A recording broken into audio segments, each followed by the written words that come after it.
A woman talks to one man, looks at a second, and thinks of a third. Quote, Bar Trihari, comma, CA 625. I don't know if that's a book or a person or what.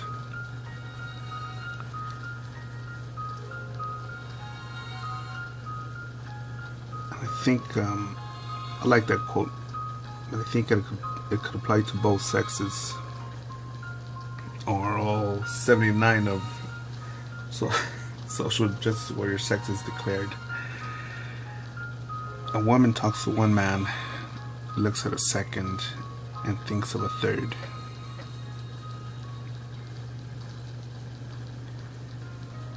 From speaking with people about love, soulmates,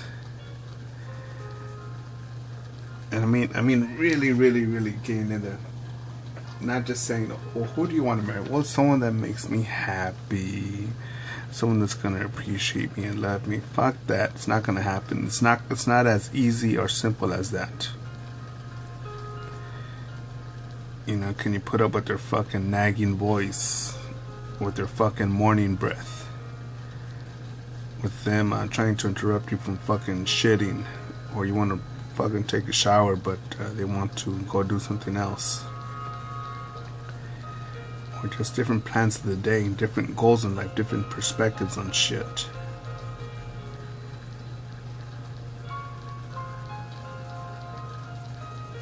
And no, I'm not a hater on love or on relationships, because I've seen some couples that I've looked at and I'm like, wow, no, that's a couple, that's lovely, I like that, it's beautiful, or they deserve each other. But also say that about some miserable people.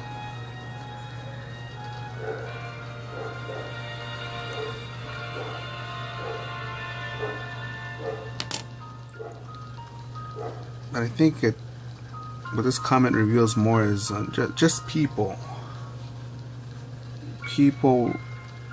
being, about people lying, people not being genuine.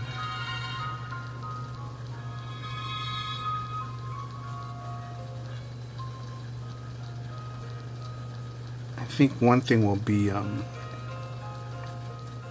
physically being attracted to someone. Nice round ass, some delicious titties,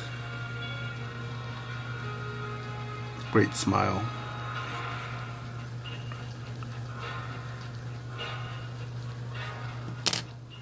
But I think you know, and those things are nice, but I think just having a genuine motherfucker next to you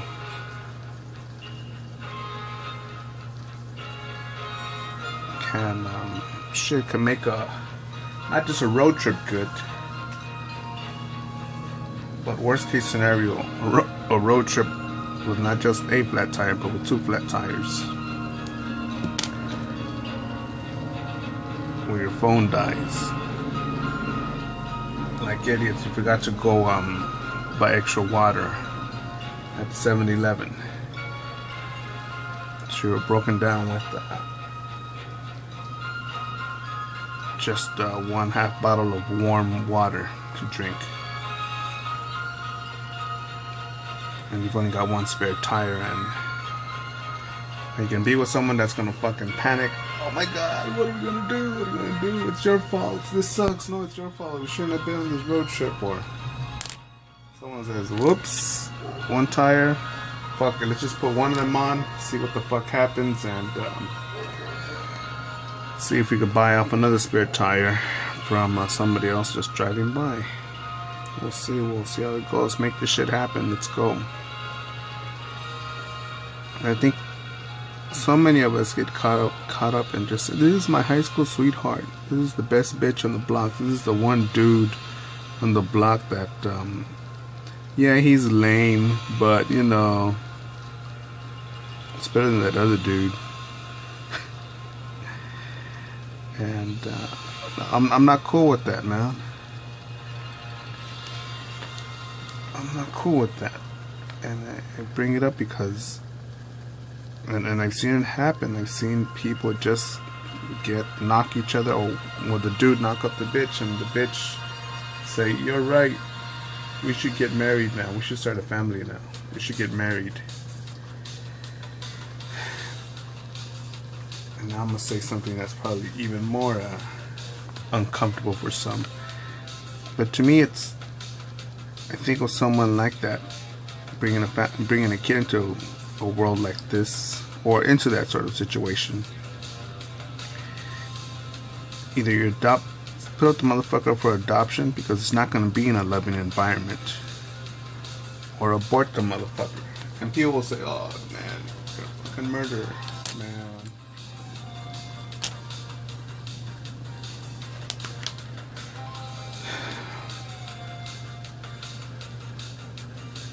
I have seen the characters of people.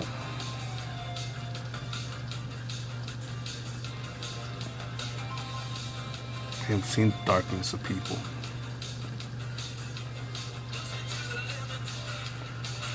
You know, that's why I lock the doors when I go to sleep. Once, twice, and more.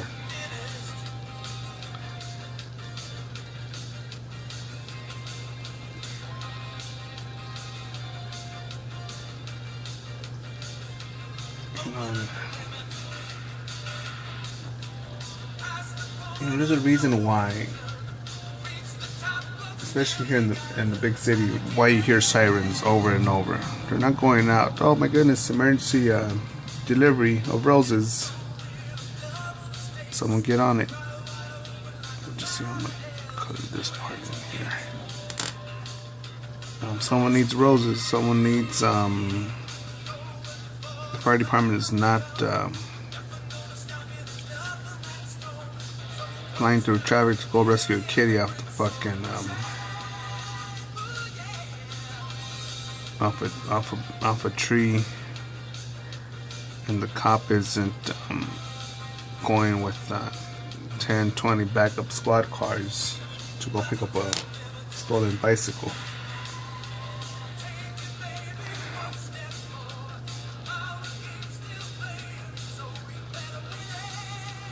And if you think that the world's fucking warm and fuzzy like that, I recommend that go to Google Maps, see where your location is at. Draw an X 5 miles from where you're at, with the X being the center, and go in those directions. Walk. You could drive, but I prefer that you walk 5 miles in the point of an X direction. All 4 points.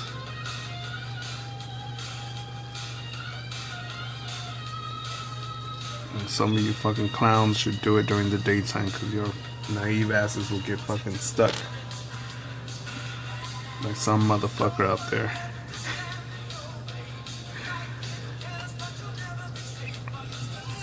And somebody will say, "Dog, you're just being jaded, motherfucker. You're a fucking hater. You're pessimistic. You're negative."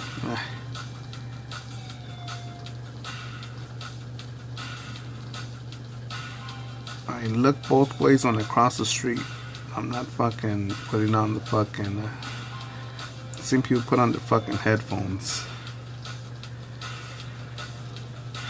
talk on the phone. No, don't fucking do that. What if the other fucking moron driving the more than 1,000 pounds of steel is also on their headphones, listening to the music? Yeah, 2 fucking idiots just meeting finally.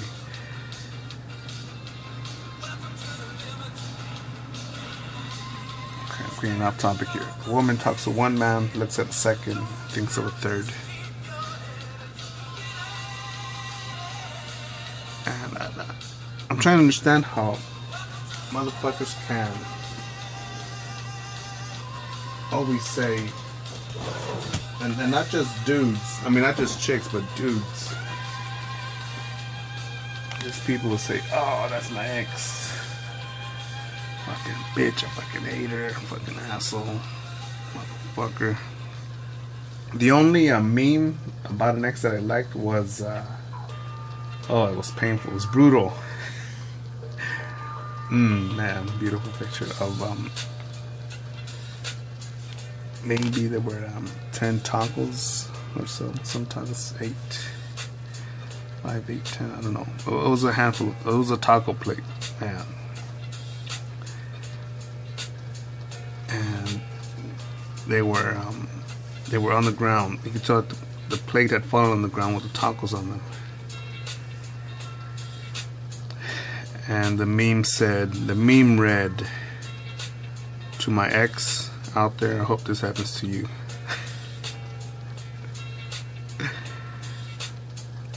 And to all the delicious ladies of my past, nope.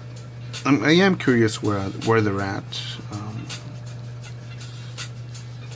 what roads they went on. But overall, all the best to them, because I learned a lot about life. About their character, my character, just people. And in some cases they were tough lessons. In some instances they were comedic. But I believe the cliche goes, the worst thing you could do about a mistake is not learn from it.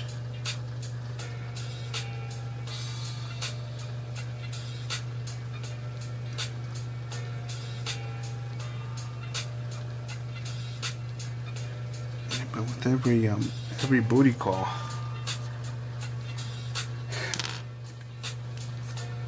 I've learned what kind of women I can and I can't put up with. But there are motherfuckers out there that'll just say, well, you know what, I'll stay with her, I'll move in with her, I won't marry her because, what if something else comes along? But I'll stay with her, But I won't marry her. Can't really trust her, Divorce court,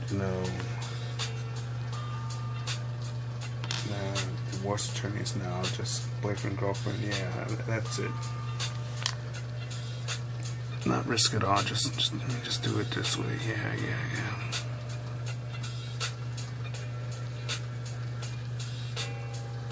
No, not for me. Not for me.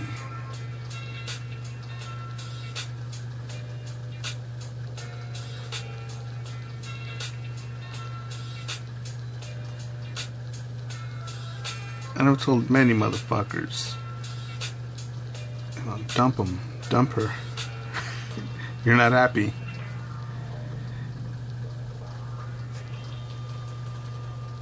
So that you don't end up in that point of, you look at one person, you talk to one person, look at another, and think of a third. Because to me, if you're doing that, you're simply scared to be alone.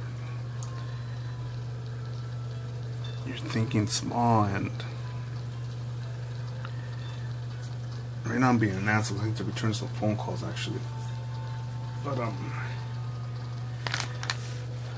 I could say, oh my goodness, I'm all alone here drawing, working on my life goals to get on my travels and strengthen and expand my network. Oh no, help.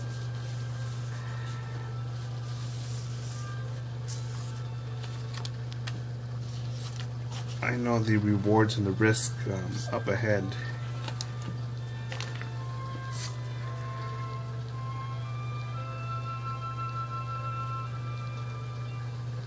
Yeah, but again, I could just say, I could really break down and be like, oh my god, I'm gonna go. I think what I need to get for groceries. Let's get some more vegetables, some bread. We'll get some more vegetables. All right. See what broccoli, spinach, asparagus. Okay, so I could say, oh my goodness, who's gonna go with me to go buy cauliflower, sweet potatoes, asparagus, spinach with me later on today? It's gonna be so lonely. How did I end up here? And it's like, it's all these drawings. It's too much work. But you know what? I need to quit this stuff, and I need to start a family now. Because that's what they were doing on those Disney shows growing up, and you know, they're right. Because you know, they're always so happy.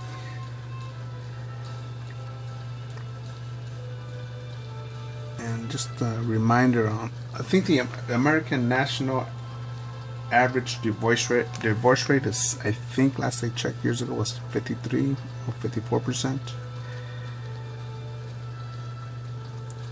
So how many of us are fucking just jumping into fucking relationships, getting married? Fuck marriage, you know. I just want the title marriage, you know, because I'm fucking being a little bitch and scared of being alone. Instead of saying, wait, who am I? Who do I want? Is that really what I want? And taking action.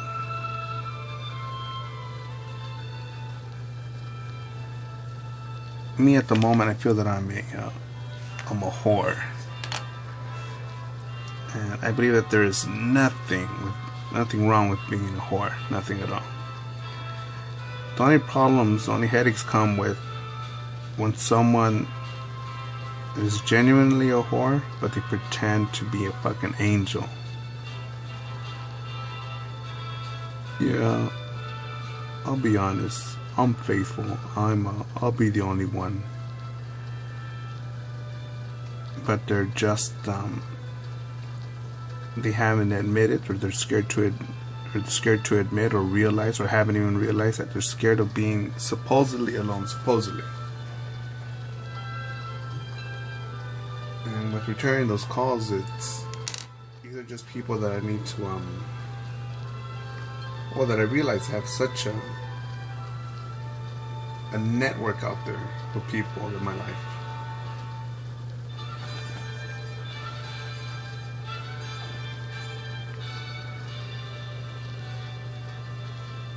Loneliness is not correct.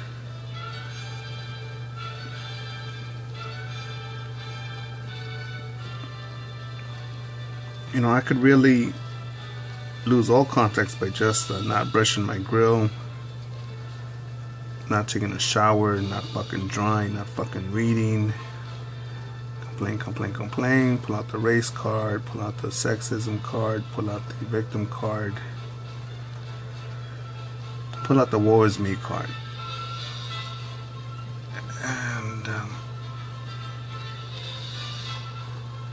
become so negative and just really end up I don't know if the word is alone, because it's more like to end up in a state of deflecting people. Because I'm pretty sure you guys wouldn't want to watch this if all I did was, you know, let's say there was no drawing shit here, right? And I was just like, oh my goodness, today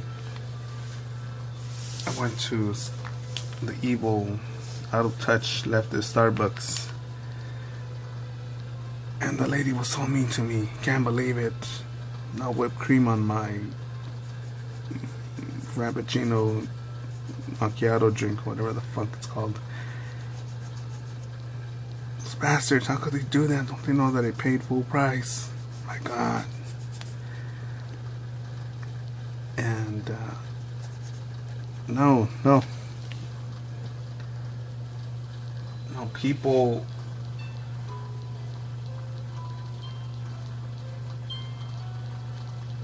whether a woman has big tits, a big bank account, a big brain, or a big heart,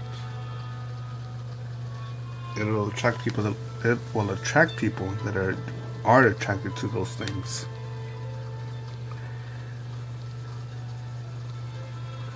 And to me, whatever it is that you are, whether you're a big ass whore, a big ass nerd, or big ass talent, focus on it, share it, man.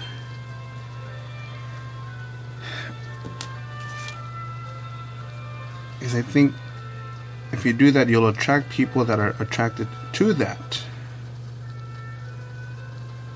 Oh, you're a fucking supervillain? I'm a supervillain too. We should team up and be supervillains.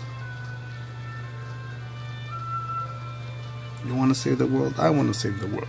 Let's save the world together. We can help each other. But the moment you start saying, I want to save the world, and you're like, but I'm scared of being alone, so you team up with a supervillain that gives you some attention. Or you're a supervillain that teams up with the superhero. Your genuine agenda, genuine character will be twisted, can be twisted. You know, some people will say that, oh, don't you want the supervillains to turn good? For the sake of this example,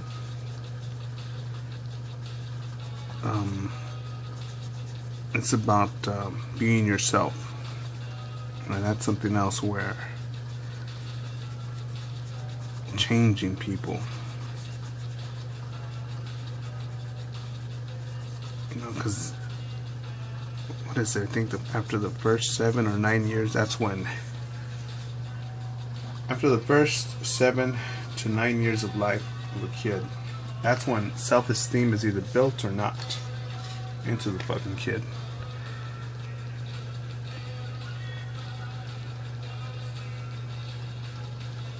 And there's some people that I know that they're just lost causes. I don't give a fuck. I don't spend time with them. As Oprah put it, when people show you who they are after the first time, believe them.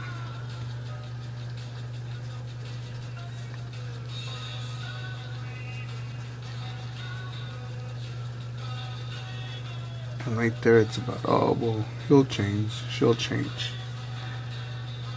No, B20's got to say, you know what, I gotta take, or I gotta serve this big fat ass L, big ass loss, and move on. Move on. Remember, there's somewhere around 7 billion people on this planet. I'm thinking about, from all those people, you could at least meet 100 solid motherfuckers from there. People that will be like, wow, you're so awesome. Glad you're here. Glad you're here. You're awesome. Thank you for coming into my life. Thank you for being part of our team. Thank you for coming over for dinner. Thank you for coming over for tea. Thank you for hanging out. Thank you for sketching with us. Thinking with us, designing with us, brainstorming with us,